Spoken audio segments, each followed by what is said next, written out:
তো গাইজ আপোনালোকে চাগে অলপমান আগতে এটা খবৰ পালে, যদি পোৱা নাই ভিডিঅ'টোৰ জৰিয়তে পাব। অসমীয়া সমাজৰ এজন অভিনেতা কিশোৰ দাস কেইদিনমান আগতে জটিল ৰোগত ভুগি আছিল আৰু আজি আমাৰ মাজৰ পৰা নাইকিয়া হৈ গ'ল। তো মানুহৰ জীৱন কেনেকুৱা আপোনালোকে এবাৰ ভাবিব পাৰে। আজি যদি আপুনি কাৰোবাৰ লগত মিলিব পৰা নাই, অহাকালি কি হ'ব, কি হৈ যাব পাৰে কোনেও নাজানে।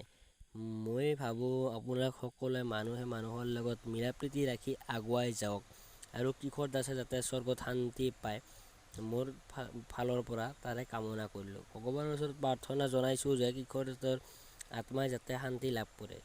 কিশোৰ দাসৰ ডেন্স আৰু অভিনয় আমি সঁচাকৈ বহুত মিছ কৰিম। তেওঁ যাতে আৰু মানৱ জীৱনত জন্ম হৈ আমাৰ মাজলৈ আহে, তাৰে কামনা কৰিলোঁ। God bless U.